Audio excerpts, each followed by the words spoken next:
Telangana వ్యతిరేకించేటువంటి Congress TDP నాయకులు. కాబట్టి వినవడేవాడు జై తెలంగాణ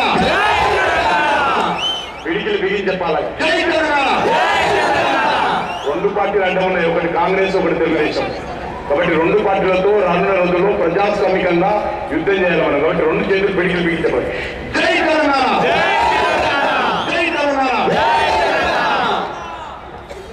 మిత్రులు వెంకరెడ్డి గారు, గౌరవనీయులు పెద్దలు ఎంతో శ్రమ కోర్చి ఈరోజు యాత్ర ముగింపు కార్యక్రమం సందర్భంగా వచ్చినటువంటి గౌరవనీయులు ఛత్తీస్గఢ్ ముఖ్యమంత్రి వర్యులు రమణ్ సింగ్ గారు, గౌరవనీయులు బంగాలక్ష్మి గారు, గౌరవనీయులు వెంకయ్యనాయుడు గారు, అదేవిధంగా డాక్టర్ లక్ష్మణ్ గారు, గౌరవనీయులు దత్తాత్రేయ గారు, గౌరవనీయులు జంగారెడ్డి గారు, నరేంద్ర గారు, మిత్రులు శాసనసభ పక్ష నాయకులు లక్ష్మీనారాయణ గారు, డాక్టర్ రాజేశ్వరరావు గారు, మిత్రులు పెద్దలు గౌరవనీయులు ఇంద్రసేన్ రెడ్డి గారు, అదేవిధంగా పద్మబారెడ్డి గారు, అంజన్ కుమార్ గౌడ్ గారు, అదేవిధంగా ఈనాటి కార్యక్రమానికి అతిథులుగా వచ్చినటువంటి పెద్దలు గౌరవనీయులు జేఏసీ చైర్మన్ కోదండరామ్ గారు, అదేవిధంగా ఉద్యోగ సంఘాల జేఏసీ చైర్మన్ స్వామిగౌడ్ గారు, పెద్దలు గౌరవనీయులు గెస్టెడ్ ఆఫీసర్స్ చైర్మన్ అయినటువంటి శ్రీనివాస్ గౌడ్ గారు, పెద్దలు గౌరవనీయులు విఠల్ గారు, కత్తి వెంకటస్వామి గారు, ఇంకా వేదిక మీద ఉన్నటువంటి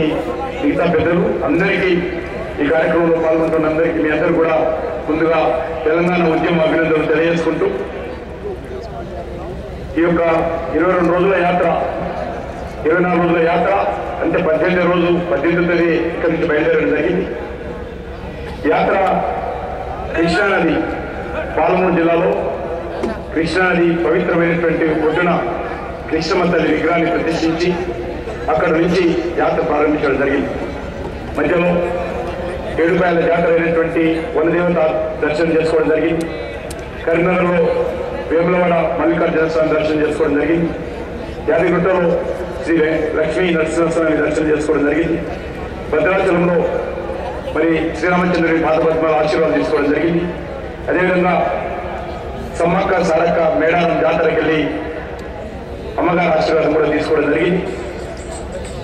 బాసరలో అదేవిధంగా బాసరలో మరి సరస్వతీదేవి ఆశీర్వాదం కూడా తీసుకోవడం జరిగింది. ఈరోజు కొమ్రెల్లికి వెళ్ళి మల్లికార్జున స్వామి ఆశీస్సులు కూడా తీసుకోవడం జరిగింది. ఈ యొక్క ఆశీస్సులు ఒకటే కూడా నేను తల్లి తండ్రి స్వామి ఖచ్చితంగా తెలంగాణ రావాలి. 4.5 కోట్ల మంది ప్రజలు తెలంగాణ కోసం గత అనేక సంవత్సరాలుగా పోరాటం చేస్తున్నారు. పోరాటంలో తెలంగాణ ప్రజలకు అండగా ఉండి వాళ్ళ ఆకాంక్షలు మనోభావాలకు అనుకూలంగా తెలంగాణ ఇవ్వడం కోసం మరి ఖచ్చితంగా ఎవరైతే తెలంగాణ అడ్డుకుంటున్నారో వాళ్ళ మనసు మార్చి ఎవరైతే తెలంగాణ రాకుండా మరి అడ్డుకుంటే ప్రయత్నం చేస్తున్నారో ఆ పార్టీలో మనసు మార్చి తెలంగాణ వచ్చే ప్రయత్నం చేయాలి. ఆ దిశలో మీరు తప్పకుండా మాకు ఆశీస్సులు ఇచ్చి వాళ్ళ మనసు మార్చే విధంగా కూడా మరి ఆలోచించాలని చెప్పి కోరడం జరిగింది. ఈరోజు మనం చూస్తున్నాం, ఈరోజు 9 జిల్లాలు పర్యటించి ఈరోజు రాష్ట్ర రాజధానికి రావడం జరిగింది. మహబూబ్నగర్ జిల్లాకి వెళ్ళాను. మహబూబ్నగర్ జిల్లాలో ప్రతి సంవత్సరం 13 లక్షల మంది మహబూబ్నగర్ జిల్లా ప్రజలు సొంత ఊరు వదిలిపెట్టి, సొంత గ్రామాన్ని వదిలిపెట్టి, జన్మనిచ్చిన తల్లిదండ్రులు వదిలిపెట్టి, భార్య బిడ్డలు వదిలిపెట్టి, పొట్ట చేత పట్టుకొని ఈరోజు 13 లక్షల మంది వలస వెళ్తున్నారు ఈ యొక్క స్వతంత్ర భారతదేశం అని మనం చేస్తాం. ఎందుకోసం? భూములు ఉన్నా కూడా, ఇల్లు ఉన్నా కూడా ఈరోజు సొంత గ్రామాన్ని వదిలిపెట్టి ఈరోజు వాళ్ళకి ఏమొచ్చిన పేరు పాలమూరు లేబర్. ఈరోజు 64-65 సంవత్సరాల స్వతంత్ర పాలనలో ఈరోజు పాలమూరు లేబర్ గా ఈరోజు హైదరాబాద్ లో ఏ అపార్ట్మెంట్స్ కింద ఉన్నటువంటి గుడిసెలు చూసినా, ఏ కాంప్లెక్స్ ఉన్నటువంటి గుడిసెలు చూసినా ఎవరమ్మా అంటే మరి పాలమూరు సార్, మేము పాలమూరు లేబర్ సార్. ఇది కాంగ్రెస్ పార్టీ తెలుగుదేశం అభివృద్ధిలో ఈ యొక్క పాలమూరుకు లభించినటువంటి ఘనత. అదేవిధంగా మనం పక్కన రంగారెడ్డికి వెళ్తే రంగారెడ్డిలో ఎక్కడ చూసినా భూములన్నింటి కూడా ఎస్టీ జగన్ పేరు మీద పెద్ద పారిశ్రామికవేత్తలు, ప్రైవేట్ వ్యక్తులు ఏ రకంగా ఆక్రమించుకున్నారో, ప్రభుత్వం ఏ రకంగా ఈరోజు పారిశ్రామికవేత్తలు కట్టబెట్టిందో మనం చూస్తున్నాం. ఎక్కడ చూసినా ఈరోజు రంగారెడ్డి జిల్లాలో భూములు ఉండవు, సర్కారు తుమ్మ చెట్లు కన్నీళ్ళు మాత్రమే కనిపిస్తాయి. ఇది ఈరోజు రంగారెడ్డి జిల్లా పరిస్థితి. ఇకపోతే ముందుకెళ్తే మనము మెదక్ జిల్లా సింగూరు ఉన్న, మంజీరా ఉన్న ఆ ప్రాంతంలో ఈరోజు మెట్రిక్ సీమగా ఉన్నటువంటి మెదక్ జిల్లాలో ఈరోజు ఆకలి చావులు గురవుతున్నారు. ఈరోజు అక్కడ ఉన్నటువంటి పారిశ్రామిక వాడ పొల్యూషన్ ఇచ్చింది తప్ప అక్కడ ఉన్నటువంటి ప్రజలకు ఉద్యోగాలు ఇవ్వలేదు. కాబట్టి ఈరోజు మెదక్ జిల్లా పరిస్థితి కూడా చాలా దయనీయంగా ఉంది. ముందుకెళ్తే నిజామాబాద్ జిల్లాలో మరి ఈరోజు 3 లక్షల మంది ప్రజలు గల్ఫ్ దేశాలు అప్పు చేసి పాస్పోర్ట్ తీసుకొని ఈరోజు సొంత ఊళ్ళని పెట్టి భార్య బిడ్డలు వదిలిపెట్టి భాష తెలియని ప్రాంతాలకు ఈరోజు గల్ఫ్ దేశాలకు వెళ్ళి అక్కడ ఉన్నటువంటి ప్రజలు ఏ రకంగా ఇబ్బంది పడుతున్నారు, ఎంతమంది చనిపోతున్నారు, కనీసం చనిపోయినటువంటి శవాలను కూడా భార్య బిడ్డలకు చూపించలేనటువంటి దయనీయమైనటువంటి పరిస్థితులు ఈరోజు మన ప్రభుత్వం ఉంది. అదేవిధంగా అక్కడ పసుపు రైతుల విషయం మీరు అర్థం చేసుకోవాల్సిన అవసరం ఉంది. ఈరోజు తెలంగాణ జిల్లాలో రైతులు అల్లాడిపోతున్నారు. గత సంవత్సరం పసుపు రైతులు 17,000 ఉంటే ఈరోజు 3,500. ఎంత బాధపడతారో రైతు ఆలోచించండి. ఈ ప్రభుత్వాన్ని అడుగుతున్నాను, ఈ రాష్ట్రంలో రైతుల గురించి ఆలోచన చేసే ప్రభుత్వం ఉందా? ఈరోజు ముఖ్యమంత్రి గారు చెప్పాల్సిన అవసరం. వెంకయ్యనాయుడు గారి నేతృత్వంలో, భారతీయ జనతా పార్టీ జిల్లాధ్యక్షుల నేతృత్వంలో ఢిల్లీకి వెళ్ళి అక్కడ ఉన్నటువంటి శరద్ పవార్ కలిసి నేను కూడా స్వయంగా వేదిక ఉన్నటువంటి నాయకులందరూ కూడా ముఖ్యమంత్రి కలిసి పసుపు రైతుల విషయంలో, మరి ధాన్యం రైతుల విషయంలో, పత్తి రైతుల విషయంలో అనేక సార్లు విన్నవించుకున్నా ఈరోజు ఏ రకంగా సాయం ప్రభుత్వానికి అందడం లేదు. అదేవిధంగా అక్కడి నుంచి మేము కరీంనగర్కి వెళ్తే కరీంనగర్లో కూడా అదే పరిస్థితి అనేక సాగునీటి ప్రాజెక్టున్న కరీంనగర్లో అక్కడ ఉండేటువంటి రైతులకు ఏమాత్రం ఉపయోగం జరగలేదు. సింగరేణి కార్మికులు మొత్తం సింగరేణి ఏరియా అంతా కూడా నేను తిరిగి వచ్చాం.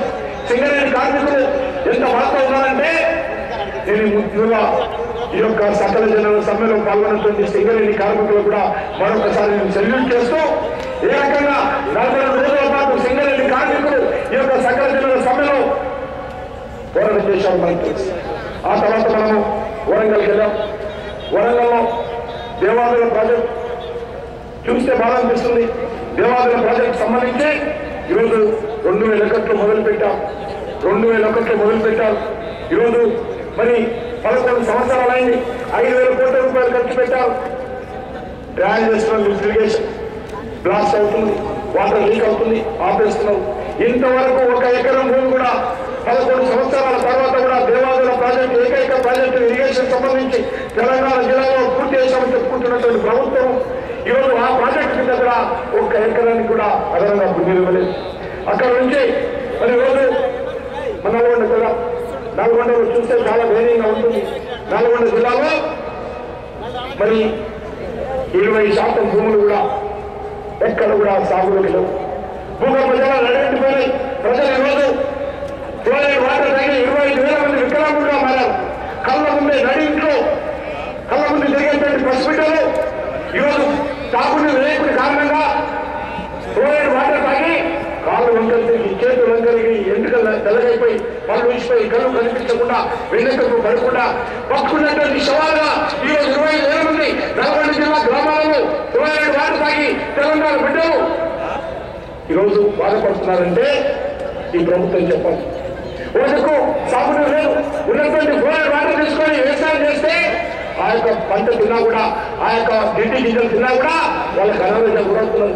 1122 గ్రామాలు ఈరోజు నల్గొండ జిల్లాలో ఒక ఫ్లోరైడ్ ఎఫెక్ట్ అయింది. రంగారెడ్డి జిల్లాలో కూడా అనేక మండలాల్లో ఫ్లోరైడ్ ఎఫెక్ట్ అయింది. ఈరోజు మనం చూస్తున్నాము నల్గొండ జిల్లాలో ఈ ఫ్లోరైడ్ వాటర్ విషయంలో ఇన్ని సంవత్సరాలుగా లక్షల కోట్ల రూపాయలు ఖర్చు పెడుతున్నటువంటి ప్రభుత్వము కనీసం ప్రజలకు విషయం వ్యాపిస్తున్నారని మీరు తాగునీరుగా ఇవ్వలేనటువంటి పరిస్థితుల్లో ఈరోజు నల్గొండ జిల్లాలో ఈ సందర్భంగా పనిచేస్తున్నారు. ఈ విధంగా సింగరేణి కార్మికుల పరిస్థితి కానీ ఆదిలాబాద్ జిల్లాకి వెళ్తే గిరిజన సోదరులు ఏ రకంగా విష జ్వరాల బారినపడి ప్రతి సంవత్సరం వేలాది మంది చనిపోతుంటే ఈ ప్రభుత్వము ఏమాత్రం సీరియస్ గా చేసుకోలేటువంటి పరిస్థితులు. నల్గొండ జిల్లాలో లంబర్ తండాలకు వెళ్ళాము. అక్కడ ఉన్నటువంటి లంబర్ తండాలలో ప్రజలు మానవతకి మధ్య నాగరికతకి సిగ్గుచేటుగా ఈరోజు 2,000కు 3,000కు 2,000 పాపలు 3,000 పాపలు అమ్ముకునేటువంటి దౌర్భాగ్యమైనటువంటి పరిస్థితి ఈరోజు తెలంగాణలో ఉంటే కాంగ్రెస్ పార్టీ చెప్తుంది, తెలుగుదేశం పార్టీ చెప్తుంది తెలంగాణను అభివృద్ధి చేశాం.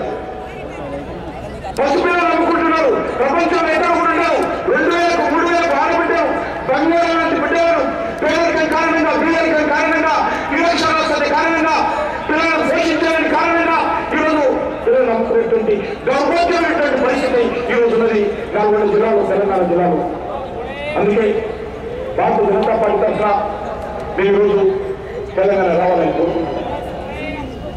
ఈ యొక్క తెలంగాణకు సంబంధించి ఏ ప్రాంతానికి వ్యతిరేకం కాదు. భారతీయ జనతా పార్టీ ఈరోజు తెలంగాణకు ఆంధ్ర 2 రాష్ట్రాలుగా కావాలని కోరుకుంటున్నాం. ఈ 2 రాష్ట్రాలు కూడా అభివృద్ధి జరగాలని కోరుకుంటున్నాం. మీకు అందరికీ అర్థం చేసుకోవాల్సిన అవసరం ఉంది. ఈరోజు అమెరికా చాలా అభివృద్ధి చెందినటువంటి దేశం, 30 కోట్ల జనాభా. కానీ ఈరోజు 13 రాష్ట్రాలు ఉండేవి అమెరికాలో. ఈరోజు 50 రాష్ట్రాల పైన అమెరికా ఈరోజు ఏర్పాటు చేశారు. ఎందుకు చేశారు? పరిపాలన సౌలభ్యం. ఎన్టీ రామారావు గారు సముద్రం ఉండేవి, తాలూకాలు ఉండేవి, తాలూకాల స్థానంలో ఈరోజు మండలాలు కావాలి, వికేంద్రీకరణ జరగాలని చెప్పి ఎన్టీ రామారావు గారు కూడా మండలాలు ఏర్పాటు చేసినటువంటి విషయం. కానీ ఎన్టీ రామారావు పార్టీ పేరు పెట్టినటువంటి తెలుగుదేశం పార్టీ నాయకులు 2009 ఎన్నికల్లో టీఆర్ఎస్ తో పొత్తు పెట్టుకొని తెలంగాణ ఇస్తాము, ఈ కాంగ్రెస్ పార్టీ తెలంగాణ మోసం చేసింది, మీరు మా పార్టీ ఓటేయండి, తెలంగాణ ఇస్తామని చెప్పినటువంటి తెలుగుదేశం పార్టీ నాయకులు ఈరోజు తెలంగాణ ఎందుకు అడ్డుకుంటున్నారో చెప్పాల్సిన అవసరం. అదే ఎన్టీఆర్ భవన్ లో ఒకసారి సమైక్యాంధ్రకు అనుకూలంగా, ఒకసారి అదే రోజు 2 గంటల తర్వాత తెలంగాణకు అనుకూలంగా స్టేట్మెంట్ ఇచ్చేటువంటి పార్టీ ఈరోజు తెలుగుదేశం పార్టీ. నేను ఈ సందర్భంగా వదిలేస్తాను, మనమందరం కూడా ప్రజల దేవుడుగా భావించేటువంటి రాజకీయ పార్టీలు మనం. ప్రజలు కాంగ్రెస్ ఎన్నికల ముందు ప్రజలు ఈరోజు ఈ 8 కోట్ల ఆంధ్రప్రదేశ్ ప్రజలు ఈరోజు నరక యాత్ర పెడుతున్నారు కాంగ్రెస్ పార్టీ తెలుగుదేశం పార్టీ. ప్రజలకు ఇచ్చినటువంటి హామీని నిలబడకుండా ఎందుకు వెంకట చేస్తున్నారు నాకైతే అర్థం కావాలి. అర్థం చేసుకోవాల్సిన అవసరం. హిందీ మాట్లాడాలి 10 రాష్ట్రాలు ఉన్నప్పుడు, తెలుగు మాట్లాడాలి 2 రాష్ట్రాలు ఉంటే తప్పేది. ఖచ్చితంగా ఈరోజు ఈ రాజకీయ పార్టీలు ఆలోచన చేయాల్సినటువంటి అవసరం ఉంది. ఈ యొక్క ఆంధ్రప్రదేశ్ ను పరిపాలన సౌలభ్యం కోసం కానీ, వేగవంతమైన అభివృద్ధి కోసం కానీ 2 రాష్ట్రాలుగా ఏర్పాటు చేయాల్సినటువంటి అవసరం ఉందని చెప్పి భారతీయ జనతా పార్టీ తప్ప ఈ సందర్భంగా తెలియజేస్తుంది. తెలంగాణ ప్రజల ఆకాంక్షలను, మనోభావాలను, తెలంగాణ ప్రగతిని, తెలంగాణ అభివృద్ధిని కాటేసినటువంటి కాంగ్రెస్ టీడీపీ యొక్క అధికార దాహాన్ని ఖచ్చితంగా మనం ఈరోజు చూపించడానికి వీలేదు. ఖచ్చితంగా ఈ 2 పార్టీలకు తెలంగాణ ప్రజలు, ఆంధ్రప్రదేశ్ ప్రజలు, 2 ప్రాంతాలకు సంబంధించినటువంటి ప్రజలు ఆలోచన చేయాల్సినటువంటి అవసరం ఉందని చెప్పి సందర్భంగా తెలియజేస్తుంది. ఈరోజు మనకి చెప్పారు చాలా. ఈరోజు ఛత్తీస్గఢ్కి సంబంధించినటువంటి రమణ్ సింగ్ గారు చెప్పారు. చూస్తే ఏ రకంగా అభివృద్ధి జరిగింది గత 10 సంవత్సరాలు చాలా వివరంగా వారు చెప్పారు. మన తెలంగాణ జిల్లాలో కూడా నేను తిరిగిన తర్వాత నదులు ఉన్నాయి. నదుల్లో మనకు తెలంగాణ ప్రాంతానికి కేటాయించినటువంటి నీటి వనరులు ఉన్నాయి. కష్టపడి పనిచేసేటువంటి మనుషులు ఉన్నారు, సాధనాలు ఉన్నాయి. అన్నిటికంటే మించి బంగారం లాంటి బొగ్గుగనులు ఉన్నాయి. నల్ల బంగారం ఉత్పత్తి చేసేటువంటి ఈ యొక్క సింగరేణి కార్మికుల ఏరియా ఉంది. దేశంలో తక్కువ మనం ఎందుకు రోజు ఈ యొక్క తెలంగాణ ప్రాంతంలో వెనుకబడేశారు కాంగ్రెస్ పార్టీ తెలుగుదేశం. తెలంగాణ వెనుకబడలా, తెలంగాణలో కాంగ్రెస్ పార్టీ తెలుగుదేశం పాలనలో వెనుకబడేశారని చెప్పి ఈ సందర్భంగా మనం వేస్తాము. ఈరోజు అర్థమవుతున్నాం. ఈరోజు నేను తెలంగాణ వ్యతిరేకించేటువంటి ఒకటి చెప్తాను. ఈ యొక్క సమైక్యాంధ్ర రాష్ట్రంలో ఎప్పుడు అనుమానాలు, ఎప్పుడు గొడవలు, భేదాభిప్రాయాలు వచ్చినప్పుడు ప్రతిసారి మధ్యవర్తిగా కాంప్రమైజ్ చేస్తా ఉన్నాం. కానీ ఇది కలహాల కాంప్రమైజ్. నమ్మకం పోయింది, ఒకరి మీద విశ్వాసం పోయింది, అనుమానాలు పెరిగిపోయాయి. సంతోషంగా 2 రాష్ట్రాలుగా విడిపోవాలని భారతీయ జనతా పార్టీ కోరుకుంటుంది. సంతోషంగా అన్నదమ్ములుగా విడిపోవడము రాజకీయ పార్టీల నాయకులుగా పొరపాటు కారణంగా ఈ 2 ప్రాంతాల ప్రజల మధ్య ఈరోజు విద్వేషాలు జరుగుతూ ఉన్నాయి. ఇది ప్రజల పొరపాటు కాదు. ఈ 2 పార్టీలకు సంబంధించినటువంటి సమైక్యాంధ్రకు సంబంధించినటువంటి నాయకులు తప్పుడు నిర్ణయం కారణంగా, కొంతమంది తెలంగాణకు సంబంధించిన నాయకులు కూడా తప్పుడు నిర్ణయం కారణంగా విద్వేషాలు పెరిగిపోతున్నాయి. సమైక్యంగా ఈరోజు ఇన్ని సంవత్సరాలు ఉన్నాం, చూశాము. అనేక రకాల అభివృద్ధి జరగలేదు, వివక్ష జరిగిందని ఆలోచన చేస్తున్నటువంటి నేపథ్యంలో ఈరోజు ప్రజలందరం ఆలోచన చేసి తెలంగాణ, ఆంధ్ర 2 రాష్ట్రాలు ఏర్పాటు చేసుకున్నామో, ఏదైతే రమణ్ సింగ్ గారు చెప్పారో ఛత్తీస్గఢ్ ఏ రకంగా అభివృద్ధి జరిగిందో ఆ రకంగా తెలంగాణను, ఆంధ్రను ఈ 2 రాష్ట్రాలు ఏర్పాటు చేసుకుని ఈ యొక్క ఛత్తీస్గఢ్ పోటీగా మన తెలంగాణ రాష్ట్రాన్ని మనం అభివృద్ధి చేసుకున్నాము. అదేవిధంగా ఆంధ్ర రాష్ట్రం అభివృద్ధి చేసుకున్నాము. ఈరోజు ప్రపంచంలో అత్యంత అభివృద్ధి చెందుతున్నటువంటి రాష్ట్రము గుజరాత్ రాష్ట్రము. నరేంద్ర మోడీ గారి నాయకత్వంలో ఏ రకంగా గుజరాత్ అభివృద్ధి జరిగిందో భారతీయ జనతా పార్టీ తెలంగాణ కానీ, ఆంధ్ర రాష్ట్రాన్ని కానీ ఆ రకంగా నరేంద్ర మోడీతో పోటీగా, రమణ్ సింగ్ తో పోటీగా, ఛత్తీస్గఢ్ తో పోటీగా, గుజరాత్ తో పోటీగా అభివృద్ధిలో తీసుకురావాలని భావిస్తున్నది. కాబట్టి మనమందరం కూడా ఆ విషయంలో ఆలోచన చేయాల్సినటువంటి అవసరం ఉన్నటువంటి మీ అందరూ కోరుకుంటూ ఒకటే చెప్తా ఉన్నాం, భారతీయ జనతా పార్టీ ఒకటే మాట, భారతీయ జనతా పార్టీ ఒకటే మాట, భారతీయ జనతా పార్టీ ఒకటే చూపు, మాకు రెండు గల చూపు లేవు. ఒకటే చూపు, ఒకటే నాలుక, ఒకటే వైఖరి, ఒకటే మార్గము, ఒకటే లక్ష్యము, ఆంధ్ర తెలంగాణ రెండు రాష్ట్రాలు ఏర్పాటు చేయడం. భారతీయ జనతా పార్టీ మరొక విషయం చెప్తున్నది, ఎస్ఆర్సీతో సంబంధం లేకుండా, శాసనసభ తీర్మానంతో సంబంధం లేకుండా ఖచ్చితంగా తెలంగాణ ఏర్పాటు చేయడానికి అవకాశం ఉంది, చేయాల్సిందిగా నేను ఈ సందర్భంగా కేంద్ర ప్రభుత్వాన్ని డిమాండ్ చేస్తాను. వచ్చే బడ్జెట్ సమావేశాలు 2 నెలల పాటు పార్లమెంట్ సమావేశాలు జరుగుతాయి. మన్మోహన్ సింగ్ గారు కోరుతాను, కొత్త డిమాండ్ అడగడం లేదు, ప్రజలకు ఇచ్చినటువంటి హామీ మేరకు వచ్చే బడ్జెట్ సమావేశాలలో తెలంగాణ బిల్లు పెట్టు, బీజేపీకి సంబంధించినటువంటి ఎన్డీఏకి సంబంధించినటువంటి 160 మంది ఎంపీలు ఈరోజు తెలంగాణ రాష్ట్ర ఏర్పాటు కోసం మేము ఓటు వేయడం కోసం సిద్ధంగా ఉన్నాం. ఓటు వేయడం కోసం మేము సిద్ధంగా ఉన్నాము. ఒకవేళ 2014 వరకు ఇదే విధంగా మీరు మోసం చేస్తూ, ఇదే విధంగా కాలయాపన చేస్తూ, ఇదే విధంగా కమిటీల పేరుతో, కమిషన్ల పేరుతో, అనారోగ్యాల పేరుతో, ఎలక్షన్ల పేరుతో వాయిదా వేస్తే ఖచ్చితంగా 2014 ఎన్నికల్లో తెలంగాణ ఎజెండాగా ఈ యొక్క తెలంగాణ ప్రాంతంలో తెలంగాణ రాష్ట్ర ఏర్పాటైనటువంటి అంశంపైన ఎన్నికలు జరుగుతాయి. ఖచ్చితంగా కాంగ్రెస్ పార్టీకి తెలంగాణ ప్రజలు బుద్ధి చెప్తారు. 2014లో రమణ్ సింగ్ గారు చెప్పారు, ఇప్పుడే దేశమంతా కూడా కాంగ్రెస్ వ్యతిరేక వాతావరణం ఉంది, ఎక్కడ చూసినా కాంగ్రెస్ పోవాలి, కాంగ్రెస్ పీడ ఈ దేశానికి పట్టింది, ఆ పీడ ఒడగాలని ఈరోజు దేశ ప్రజలు భావిస్తున్నారు. అవినీతి కుంభకోణాలతో, అసమర్థ పాలనతో, అధిక ధరలతో ఈరోజు కాంగ్రెస్ పార్టీ పరిస్థితి ఏ రకంగా ఉందో మనం చూస్తున్నాం. ఎక్కడ చూసినా ప్రజలు అసలుతో ఉన్నారు. ఖచ్చితంగా 2014 ఎన్నికల్లో కాంగ్రెస్ పార్టీ పోవడం ఖాయము, బీజేపీ ఎన్డీఏ రావడం ఖాయము. ఖచ్చితంగా బీజేపీ వస్తుంది, తెలంగాణ ఇస్తుందని ఈ సందర్భాన్ని పనిచేస్తూ ఈరోజు చాలా మంది నాయకులు ప్రచారం చేస్తున్నారు. ఈరోజు మనం చూస్తున్నాం, భారతీయ జనతా పార్టీ ఈరోజు తెలంగాణ యాత్ర చేసిన తర్వాత ఒకటే భావిస్తుంది, ప్రతి చేతికి నీరు ఇస్తాము, ప్రతి చేతికి పని కల్పిస్తాము. ఈ ప్రధానమైనటువంటి లక్ష్యంతో ఈరోజు తెలంగాణ రాష్ట్రంలో ఈరోజు మనమందరం కూడా అభివృద్ధి విషయంలో అడుగు వేయాలి. ఖచ్చితంగా దానికోసం ఈరోజు తెలంగాణ రాష్ట్రం ఏర్పాటు కావాలని కోరుకుంటూ ఈరోజు ఈ యొక్క ఉద్యమంలో ఎంఆర్పీఎస్ సంబంధించి కానీ, అదేవిధంగా ఉన్నటువంటి పొలిటికల్ జేఏసీకి సంబంధించినటువంటి అన్ని జిల్లాలలో కూడా, అన్ని కేంద్రాల్లో కూడా సహకరించారు. ఉద్యోగ సంఘాలు పూర్తిగా సహకరించారు, గెలిచిన సంఘాలు సహకరించారు. అడ్వకేట్స్, లాయర్స్, వాహనాలు, గిరిజన హక్కుల పోరాట సమితి, లంబాడి హక్కుల పోరాట సమితి, అఖిల భారతీయ విద్యార్థి